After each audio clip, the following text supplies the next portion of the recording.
Good morning, church. It's good to be with you today. And welcome especially students, especially those of you who are new. We are glad that you're here on this campus, and this community, this church community is here to love you and support you and walk with you, and we hope to get to know you well. And please take Jen's words seriously about the longest table. We want to get to know you, so come sit at my table. We're having falafel. I know Jen's having waffles, so that's, it'll be a tough choice. But welcome. This quarter, we're on the front end of a sermon series for the quarter called Savage, Hard Sayings of Jesus. And every single week, we're going to take a look at a different teaching or phrase or sentence or something that Jesus said that was provocative, difficult, hard to understand, challenging, confronting, and so on. We are just barely getting started. It will last all the way through Thanksgiving. So lots of different topics will come your way. They include, if anyone comes to me and does not hate their father and mother and wife and children and brothers and sisters, yes, even their own life, such a person cannot be my disciple. Daryl Bigger, our interim senior pastor, kind of tackled that one last week as he talked about higher education. And then there's turn the other cheek, love your enemies, do good to those who hate you, do not resist an evil person. Paul Dibdahl will be preaching on that passage next week. Then there's let the dead bury their own dead. If you want to be perfect, go sell all your possessions and give them to the poor, and you'll have treasure in heaven. Whoever feeds on my flesh and drinks my blood remains in me.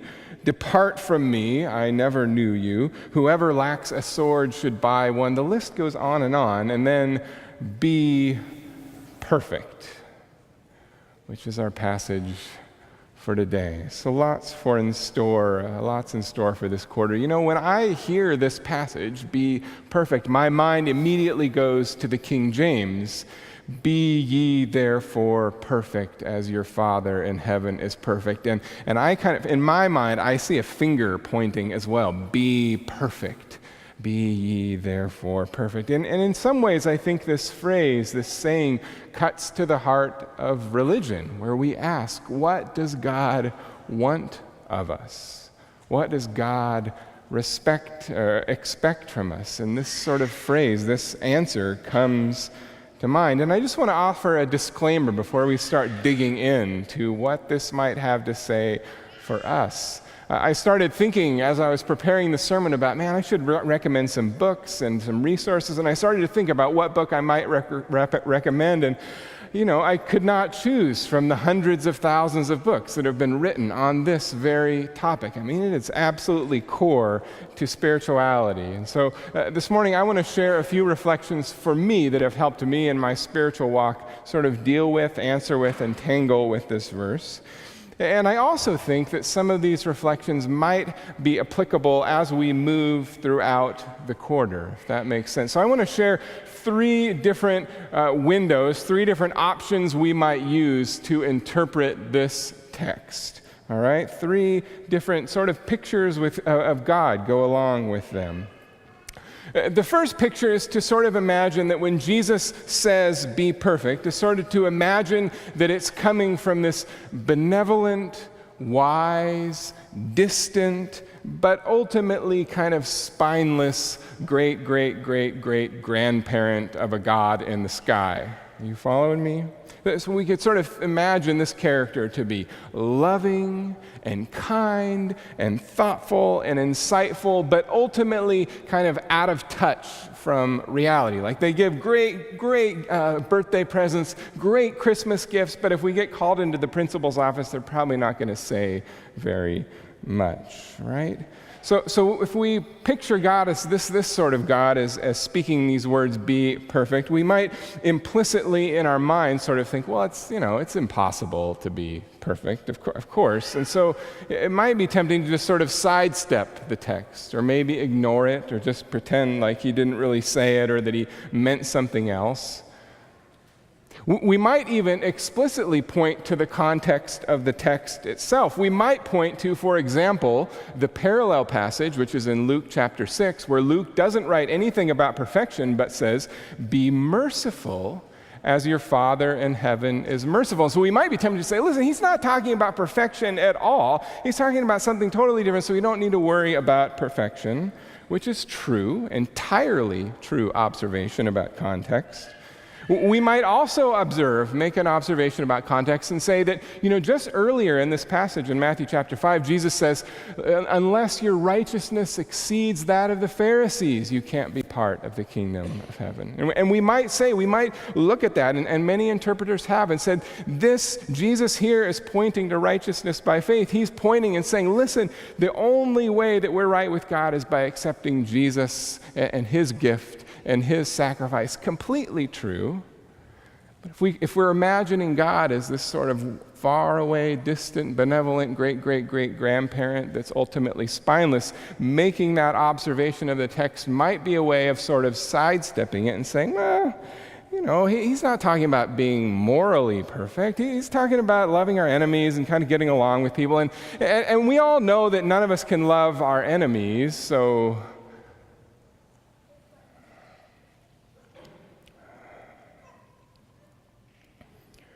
the problem with this reading, or sort of reading it with this perspective, at least one of the problems, is that it sort of implies or assumes that the only reason that Jesus said it is to be provocative. He didn't really mean that we should love our enemies, for example. He didn't really mean that God cares about how we live. He doesn't really mean that God cares about our standards. He doesn't really care if we go around calling ourselves Christians, but not even attempt to understand or care for or empathize with people that are vastly different than us. I think reading this passage as this first option, this first picture of God, it's sort of like clicking agree, when you get a new phone. That sort of message comes up and you have to scroll through all this. And most of us, at least for me, I don't know, maybe news for all of you, but for me, I just click agree. I don't really think about it. I want to use the phone, and so I just click agree and go on. I don't really take it seriously. And I think for some of us, if we read the text this way, that might be how we take it. We just sort of trust that it's all going to work out. God is good. He's merciful. He's gracious. It's all going to come together. Don't worry about those details. Just hit agree and move on. And I have to be honest with you. For me, I take great comfort in imagining and believing in a God that is far more merciful than I could possibly give him credit for. And I believe with every bit of my heart and my soul that in the end, we will be shocked by how gracious our Heavenly Father is. In fact, I think that those of us, people who are inclusive, who are the most radically inclusive among us, will be scandalized by how gracious God is in the end. I believe that with all my heart. And I believe God wants us to live a certain way. And I believe that God he sees our potential, and he wants us to live up to who he created us to be. I think that God has an actual, real vision for our lives and for the people that follow him. I think this teaching is real. I think when Jesus says, be perfect, he actually means something by it, and it's not just something to click and move on from and kind of ignore. And so I think this observation might be an important one at the beginning of this whole sermon series, that for any of these teachings, any of these statements, any of these provocative things that Jesus said, it might be easy for us to just say, oh yeah, whatever, fine, and just sort of move on and not take them seriously enough. And that leads us to the second option for which we might look at the text today. If there's some of us who sort of are a little bit soft on it and we don't really take it seriously and just kind of gloss over it and move on, there might be some of us that are a little bit further over here, and there's some of us who might take it a little too seriously, We might kind of take it like a ton of bricks, you know. This past week, I got in a car wreck. Some of you saw my little messages on Facebook. I was polling for advice about what to do. I'd never been in a car wreck before. This is my first time. And my car was totaled. And so I'm talking with insurance. It's all completely a new experience for me. So I'm trying to, figure out what to do. And one of the things that I discovered is that insurance claim agents, and listen here, God bless you if you're an insurance claim agent. I love you. I don't know if insurance claim agents have like the same pastoral heart as a pastor does. So I kind of come to this situation sort of thinking and assuming that, well, I've been wronged and there's been this harm that came to me. So I'd expect insurance to sort of restore me to a similar situation that I was in before all this happened. And I'll be taken care of and looked after and so on. And what I'm discovering is that there is a lot of nitpicking. There's a lot of details, a lot of, well, there's this and that and the other thing, and this is why we can't pay for that, and then this, and then there's this clause here that says this, and there's this other thing, and they have their pencil out, and they're making little marks, and it's very, very detailed and not very nuanced, and it's been incredibly insightful and frustrating for me. And like I said, God bless you if you do this work, but man, wow. And I think for some of us, when we read this text, we could picture God as this insurance claims adjuster who is nitpicky and is paying attention to all the details, and he's got his pencil out and he's paying attention. And yes, well, we checked that box and we checked that box. They didn't get that box, but then there's this box and that box. And you know what's crazy about the insurance agents is that ultimately, they kind of at least, again, I'm sorry if you do this, but ultimately, they're trying to help get, the wrong fixed, right? But ultimately, they're trying to make money for their company, right? Ultimately, it's self-interested. And what happens if we see God that way? And what happens if we read this text, be perfect, and we're picturing God as this insurance adjuster? What happens if we start to suspect that God really doesn't care about us at all, that he really is self-interested? That really this whole thing is so that God can prove a point to the universe. He doesn't love you. He doesn't love any of us. He just is trying to prove a point. There's some theologies going around about that. And what if we see God as an insurance adjuster? What if we see it that we have to get all those boxes checked? Well, I have to admit, man, as much as I resonate with and relate to this picture of God who is absolutely loving and accepting and will be blown away by his mercy, more often than not, I operate following this God. And I struggle and live in that land of perfectionism, where nothing I do is good enough, where I always can do better. This sermon isn't good enough. And for those of us who are in perfectionism, we kind of will have one of two responses to be perfect. For some of us, it kind of feels like vindication, because we've been working hard, we've been trying hard, and we've been checking those boxes, and we've been doing the right things, and we come to church, and we donate, and we volunteer, and we keep Sabbath, and we're vegan, and we got lots of the boxes checked. And so when we hear Jesus say, be perfect, we're like, game on.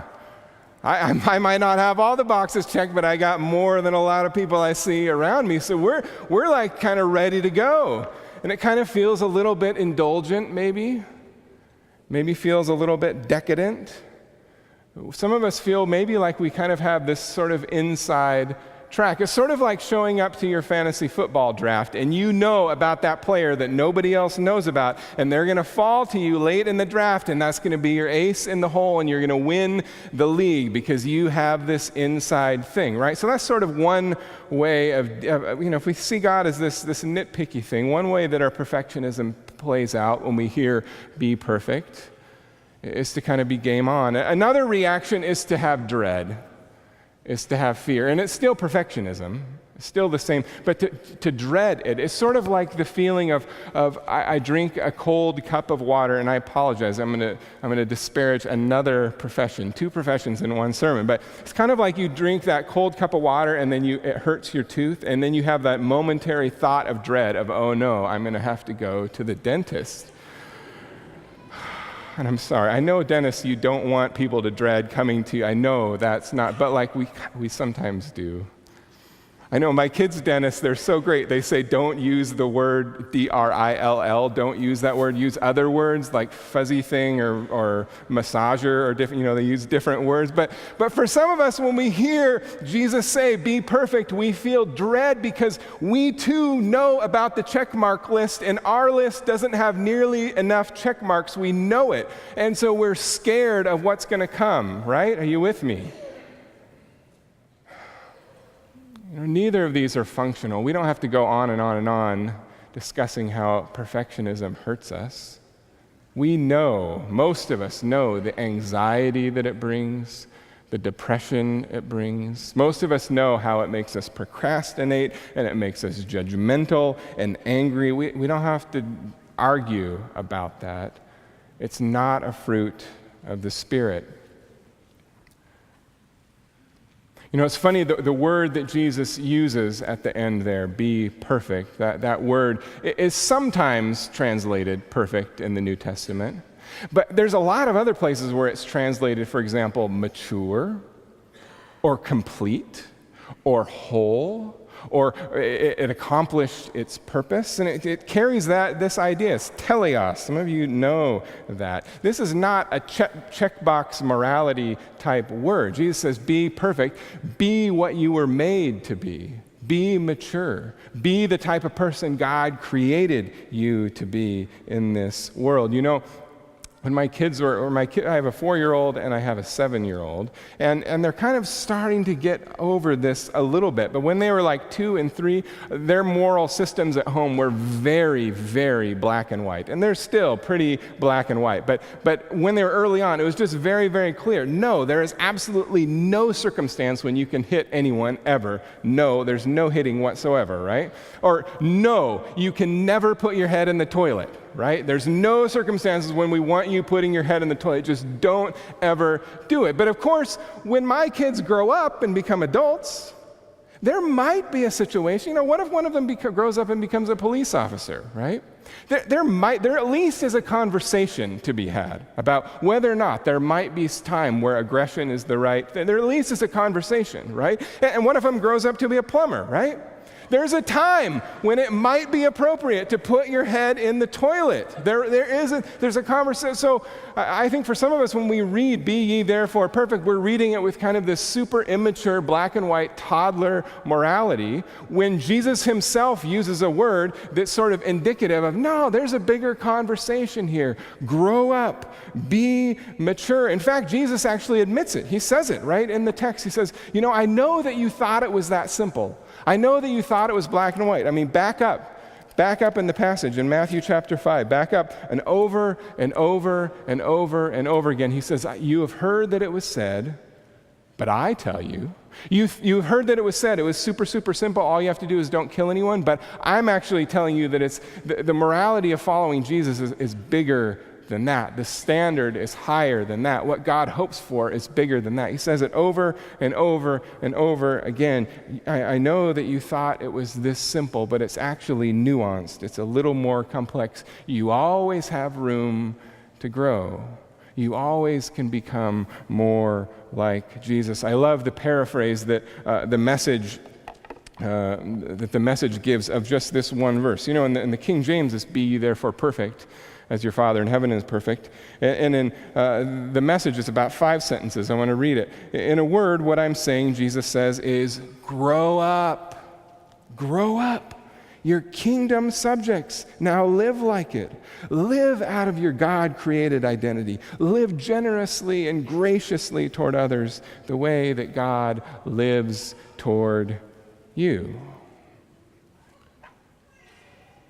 So there's 2 options, right, for how we might read the text. We can kind of picture God as this distant, fuzzy, benevolent God and not really take the text seriously. Or we can take it a little too seriously and sort of picture God that he's like this insurance adjuster that's checking off on all the details on the list. And I don't think either of those bring a lot of fruit, and certainly neither of them feel very good, at least in my experience. So I want to close with a third option. And to get there, I want to just make an observation. This is sort of just a basic interpretive technique that any of us can use when we're reading our Bibles, and that's to ask the question, who is the audience? Right? Who's the audience? Who is this intended to? Who's the letter intended to? Or who's this piece of writing intended? Who is it originally written to? Or within the passage itself, who is the speaker talking to? Who are they talking? Who is the intended audience? And in this text, in this verse, if you go back to the beginning of Matthew chapter 5, this is this long speech known as the Sermon on the Mount, Matthew 5, 6, and 7. And it says at the beginning that there were too many crowds coming to listen to him and get healed and pay attention to him, and Jesus wanted to get away from the crowds, which there's a whole sermon there too, right? About, what kind of religion that we want, and do we want the crowds or not? Anyway, that's an interesting one. But Jesus wants to get away from the crowds, right? And it says that he goes up to the top of the mountain, and with him come whom? The disciples, right? His followers, people that have already committed their lives to following him, this smaller group of people who are dedicated to him, and that's whom this whole message of the Sermon on the Mount is specifically directed to. Be ye therefore perfect is not a message that's for general consumption. It's not evangelistic. He's not trying to convince anyone to follow him using that language. It's not a guilt trip. This is not a conversion tactic. He is not speaking it to everyone at large. He's speaking it very specifically, very narrowly to this small group of people who have already given their lives to him. It's not for outsiders. The perfection he's talking about is not about salvation. It's not about this broader thing about what God is doing in the whole world. He's talking very specifically to people who have already committed themselves to being like him. And he says, be mature. Grow up. And so even if you're sitting here in this room this morning, and you yourself haven't given your life to Jesus, you haven't made that commitment yourself. There's some people here who have not made that commitment, and that's fine. You're thinking about it, you're weighing your options, you're considering this message, be ye therefore perfect, is not for you. The question and the challenge for you today is to think deeply about, do I actually want to follow this Jesus? Be ye therefore perfect is for those of us who have given our lives and our hearts to him. And so if those first two options are sort of this genie in the sky or the insurance adjuster, this picture of God is as of a mentor or a coach or a friend or a parent. The model here, if we actually look at who Jesus is talking to, the model here is a relationship model. And in that context, Jesus is saying, listen, I challenge you with this super, super high standard. Be perfect. Be who you were made to be. Be the person that God created you. Live the purpose that God has called you to in your life. He knows that you're going to make mistakes. He knows you're going to screw up. His mercy is infinite, and his expectations couldn't be higher. Think about it. What happens when my 2-year-old does put his head in the toilet? Just like theoretically, right? What happens? Do we kick him out of the family? We say, no, absolutely not. You're not perfect, so you're no longer welcome here. No, of course not. That's not how it works when you're in relationship. We talk to him about it. Hey, let's not put our head in the toilet.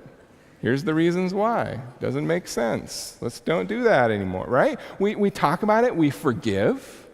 We reestablish connection, and then we reestablish the boundary. Going forward, let's not put our head in the toilet anymore. It's not severing relationship, and the expectation is still in the exact same place. Every time we fail, God brings us back to his vision for our lives. Every time we screw up, every time we miss off of that path, every time we act in a way that is immature or that doesn't match up with who he created us to be, he brings us back. We're loved exactly as we are. And I don't think those expectations could be any higher. Jesus says, when you've seen me, you've seen the Father. When you see me, you can know what God's like by looking at me. And then he says this, in the same way that God sent me, so I send you. That when people see you, they would say, oh, that's what God is like. When they see me, they would say, that's what God is like. Be mature. Grow up. Be who you were made to be. I'll walk with you all along the way. This is the calling. This is the calling of be perfect. It's not a threat. If anything, it's a promise. I think Jesus, perhaps more than any of us, believes that we can do it. And it might feel overwhelming to have that expectation that the God of the universe expects people to see me and see and know what he's like through that. It can be overwhelming. I'm sure it was overwhelming to Mary when the angel came to her. I'm sure it was overwhelming to Peter, who screwed up so many times, and Jesus said, I love you, go feed my sheep. I'm sure it was overwhelming to Queen Esther or to Moses when he received his calling. I'm sure it was overwhelming. But there are real consequences if we choose the path of perfectionism, or if we choose to ignore it and to belittle it and to say it's not really what Jesus meant. But the beauty that we create in our world is huge if we take him hand in hand and walk with him. In just a moment, we're going to sing a beloved hymn, Amazing Grace. And it's full, it's just drenched with the love and acceptance of God. It's drenched with this language about how amazingly wonderful God is and how there's nothing we can do to make God love him less. I want to invite you today, as we sing this song, to sing it not only as an anthem of praise to God, but perhaps as a commitment, especially if you've already given your life to Jesus. Perhaps sing it today as a commitment to embody this kind of grace in your life in this world. Yes, I will pursue maturity for me. Yes, I will strive to love like Jesus. Yes, I will look to see amazing grace flow out of me.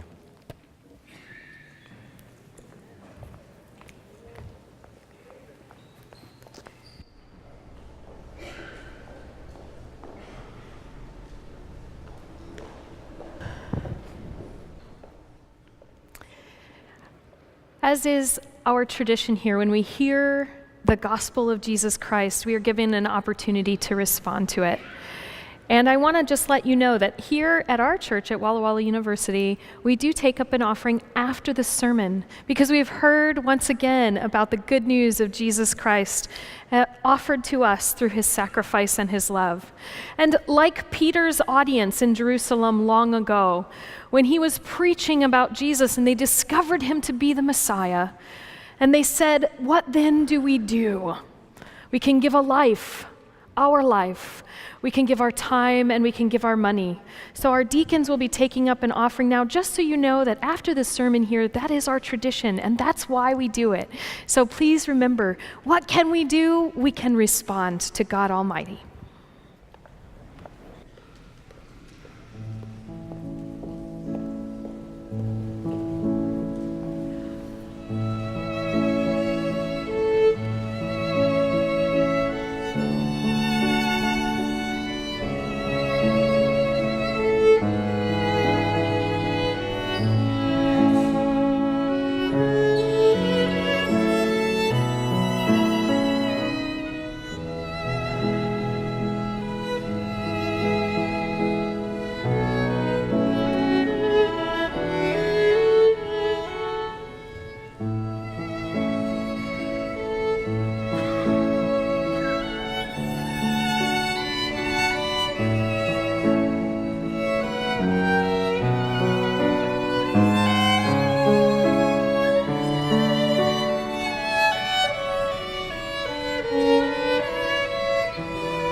Pray with me. God knew what he was doing from the very beginning. He decided from the outset to shape the lives of those who love him along the same lines as the life of his Son. The Son stands first in the line of humanity he restored. We see the original and intended shape of our lives there in him. After God made that decision of what his children should be like, he followed it up by calling us by name. And after he called them by name, he set them on a solid basis with himself. And then after getting them established, he stayed with them to the end, gloriously completing what he had begun. And may it be so, dear Jesus. Amen.